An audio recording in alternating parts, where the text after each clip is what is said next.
Now we're back to business, where the Fertilizer and Soil Health Summit came to a close today, with African countries adopting the Nairobi Declaration on Fertilizer Usage and Soil Health.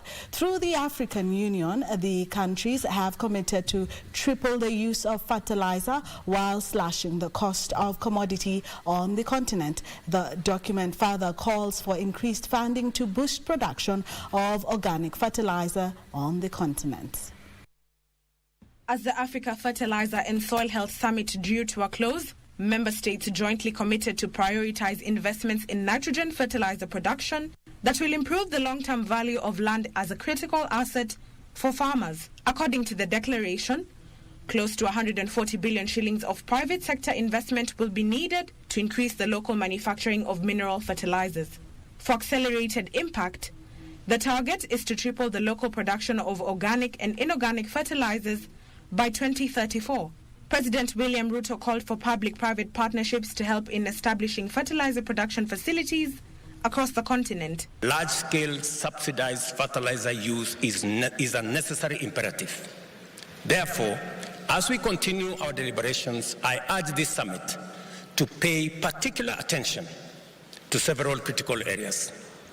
It is possible for us, especially to produce organic fertilizer using the resources we have in the continent. Further, the countries under the auspice of the African Union have committed to deploy more incentive mechanisms through investments in irrigation to support smallholder farmers. They also agreed that there is a need to leverage on the Africa Continental Free Trade Area to enhance market access and profitability for farmers, to support informed decision-making on soil and crop needs. African leaders and policymakers who converged at the second edition of the Africa Fertilizer and Soil Health Summit agreed that it was paramount for the African continent to put its soil health needs first in order to ensure sustainable agriculture production. Reporting for Prime Edition from the county of Nairobi, my name is Nduta Mokami.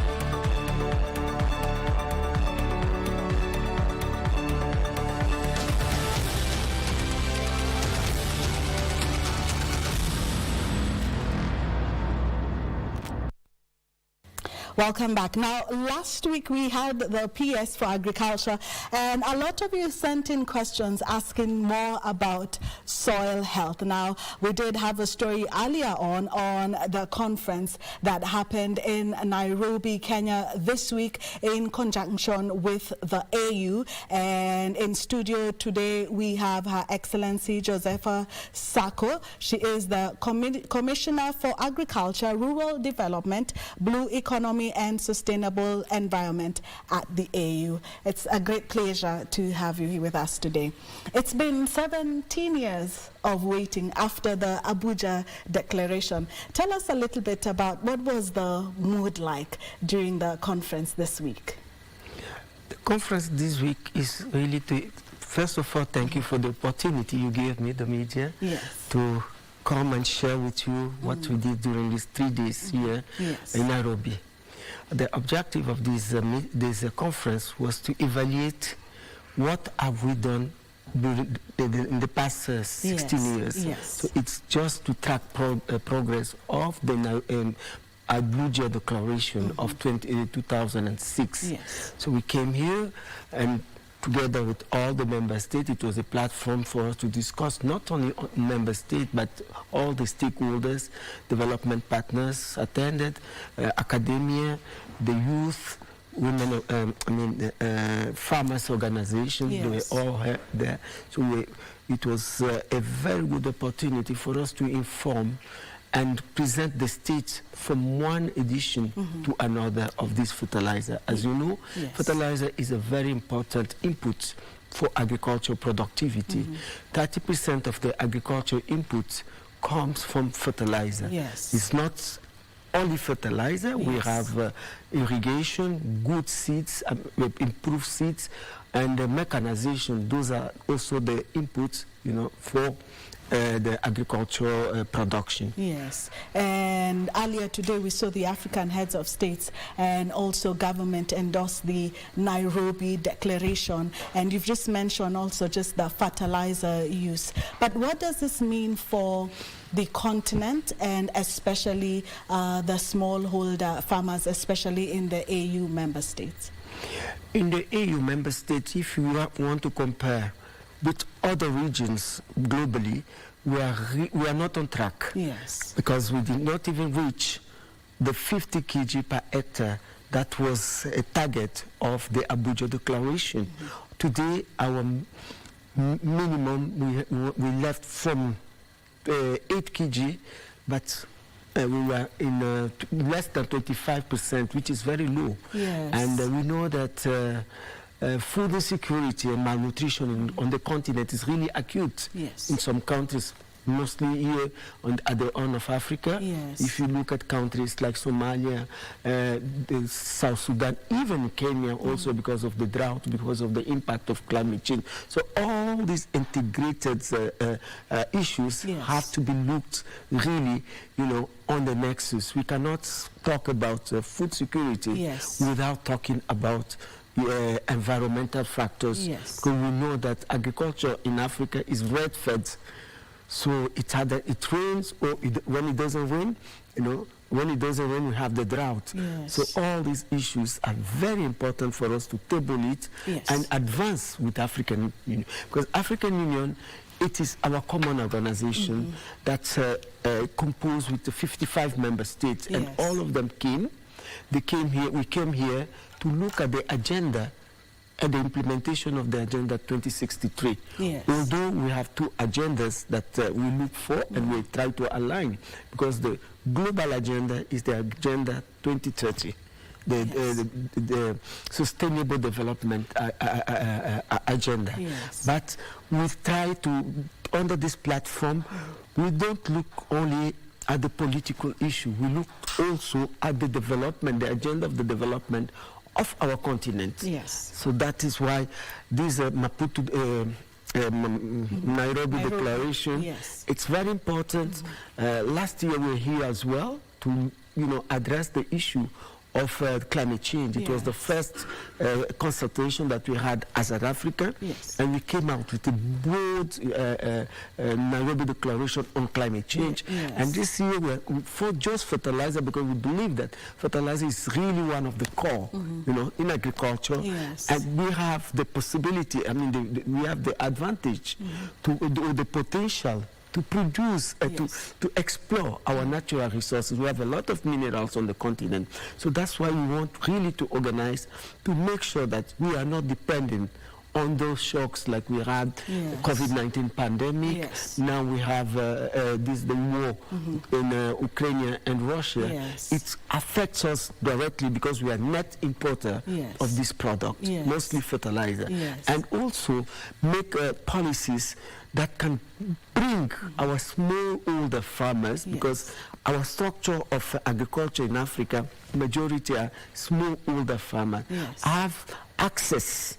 They have access to the affordability of fertilizer. It's very important for us. And there's also to reduce the costs of transport. That's what it becomes very expensive that for a farmer to produce. So those are the things, those are the policies.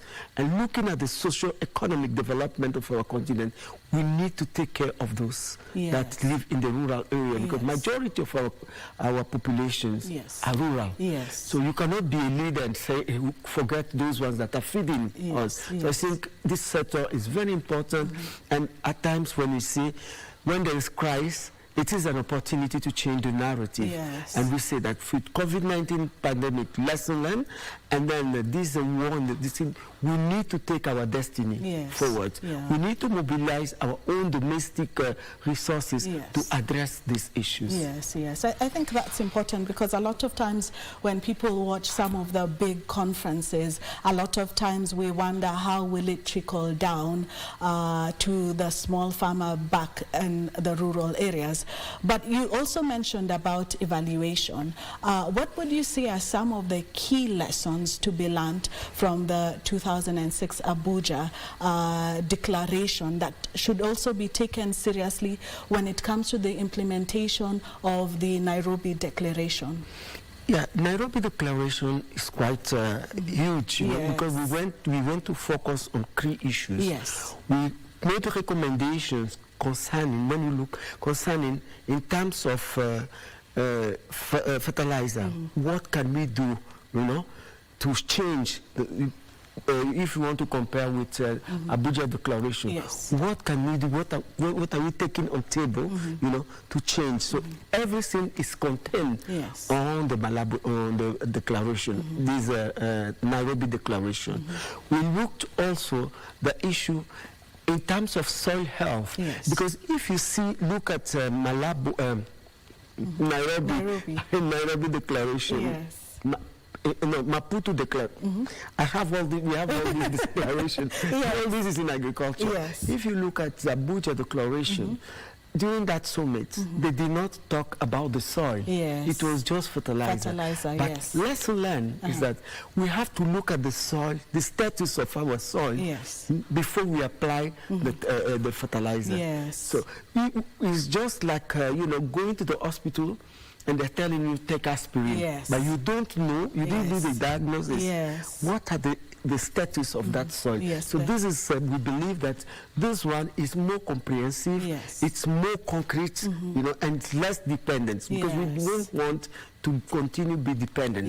And if you bring the industry like a fertilizer, we will also create job for our youth, because many youth today, they don't want to go to the farm because they said the farm is not attractive. But if we create SMEs, small and medium enterprises, I think we are also solving the problem, not only hunger, but also poverty. And we are also solving the problem of migration, because we know that most of our youth, they are desperate and they go across the Mediterranean. We lose most of our women capital. And then all these, you know, we think that we are approaching to take our own responsibilities. That we have the Malabo Declaration that is going to expire next year. So what we do is to look what are the ecosystem for agricultural transformation and how can we better work together, because nobody can work in isolation, silo working. So we want coordination, we want to bring everybody on board, women, youth, the partners, all of us on board, and let us work together so that we can attain our own food security. In fact, one of the key guiding documents were the Fertilizer and Soil Health Action Plan and also the Soil Initiative for African Framework. If you could tell us a little bit about these 2 documents, what they cover and what they highlight.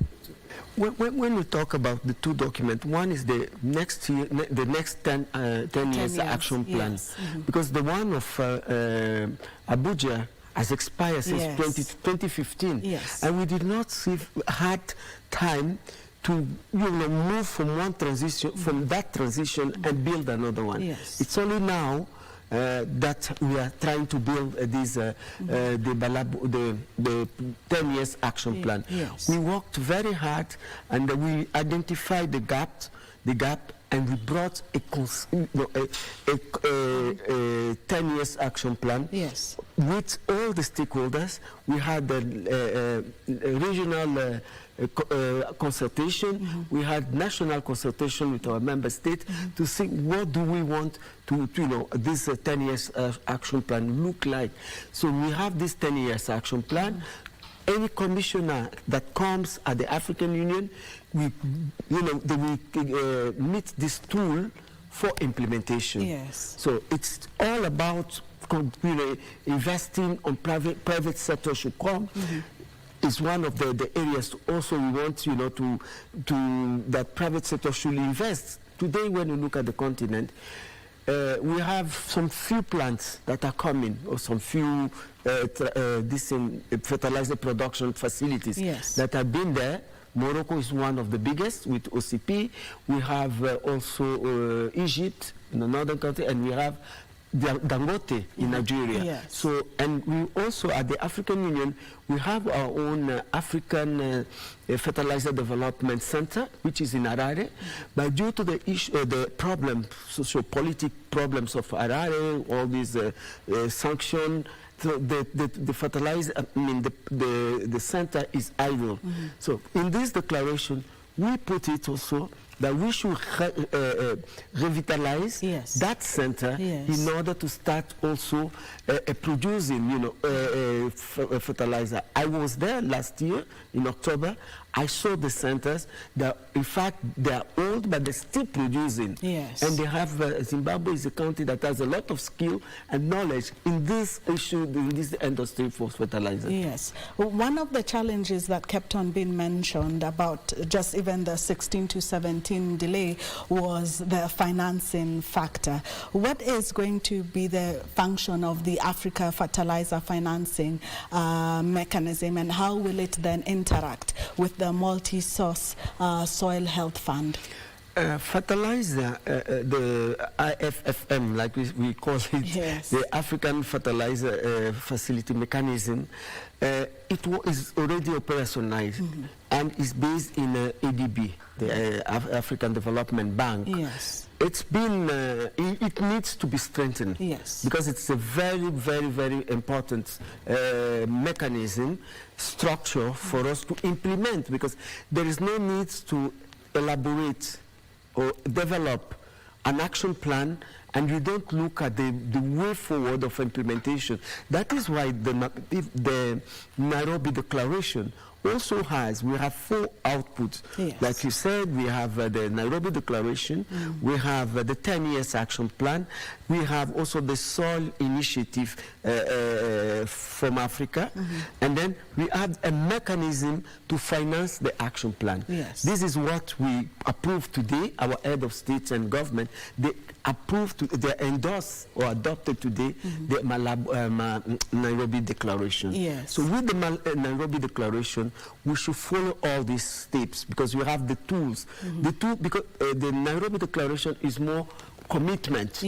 But those ones are their tool to be implemented. Their operationalization of fertilizer industry, it comes from the 10 years action plan. So they're looking at all the structure from production to distribution to the type, even quality. Many of our ministers yesterday, they said that we cannot just use any type of fertilizer. We have to use quality. So all these issues that we need to have the mechanism. I know that it is the big challenge. That's a challenge we have in Africa. So I call upon all the member states that were here to start operationalizing, domesticating those one in their national investment plans back home, and to also invest in agriculture. So you can, if you look at Maputo Declaration, it was to improve food security and invest the 10% on the agriculture. So if we do it, we start our own domestic mobilization and taking our own, our own initiative, like this Nairobi Declaration or the 10 years action plan. It is ours.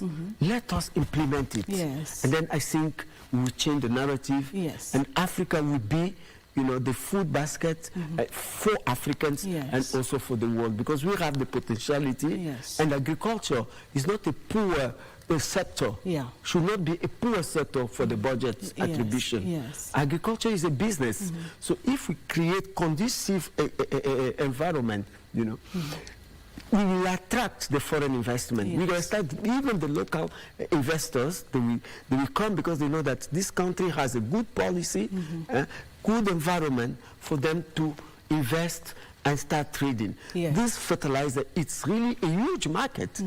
Today we are 1.2 billion people on the continent. In 2050 we will be 2.4 billion. So it's still, that's why fertilizer is important, because our yield per hectare is very low in Africa. And if we don't use fertilizer, we will not attain all this productivity. Because our soils, although they say that Africa is endowed with 60% of arable land, but we don't know the status of those arable land because of this issue of climate change, the issue of extensive,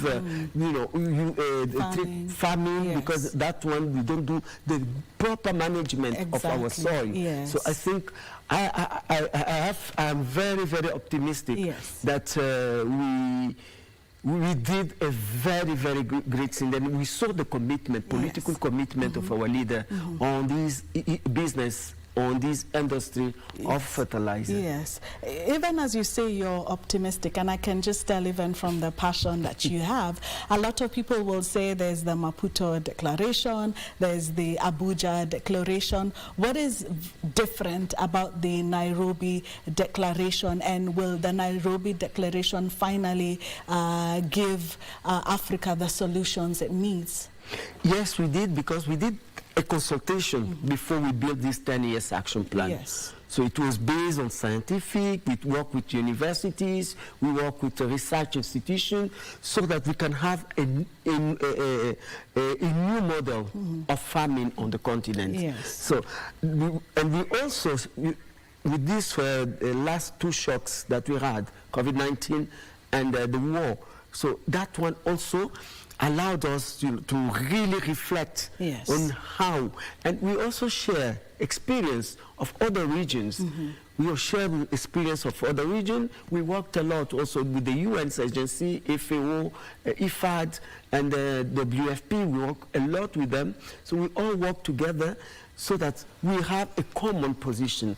Like in 2021, Secretary General of the UN, Guterres, Dr. Guterres, he called for a summit of food system summit. And we are in Africa, we started working even before the others were working. And then we made consultation, and we came out with a common position on food system. So all these tools, all these document 10 years for fertilizer, plus the soil initiative. The soil initiative was done by FARA, which is our scientific arm for the African Union. It is our association for agriculture. So FARA elaborated with us this document, the soil initiative for Africa. So all this information we have, we should be able to shape a very concrete post-Malabo declaration, because we are already working on post-Malabo declaration. So the outcome of this summit, in terms of this indicator, which is fertilizer or inputs, it will all be embedded, so that we know that we are really having proper problems, addressing the proper challenges of our continent through this scientific-based documents that we are producing. And finally, as KBC, we enjoyed covering the 3 days conference. So we want to prepare for the next conference. Tell us, when is the next conference, and where are we likely to have the next conference? If it is in this sector, agriculture, or you're just talking about because we have two models of conference. We have the summit, the ordinary summit, and you have the mid-year summit. So the ordinary summit, it is in February. They had it in February. So in July, we are going to have the mid-year summit. That one is more administrative, in order to see how are we implementing the decisions of our head of state. And this will be in Ghana. So after next year's, when we talk about the continuity of this department, we are going to have in January in Kampala the summit, the extraordinary summit for the Malabo Declaration. The new, all throughout this year, we are building the 10 years action plan for CADEP, our comprehensive program, which we contemplate also the issue of fertilizer. So this one is going to be just like what we did here. So in January, this department, the commission, we are going to have it in Kampala. Yes. That will be the 10 years action plan for agriculture transformation, yes, which involves nutrition, which involves poultry, livestock, fishery, all these things, the land, for afforestation, deforestation, all these will be submitted to our head of state, yes, for approval. Yes. Thank you so much, Your Excellency, for answering a lot of questions. People had so many questions last week when we announced that the conference will be held, and just wondering what is soil health all about, but you've certainly answered the questions that they had. Well, that's it from us tonight. From me and the rest of the team, we do want to wish you a very good night.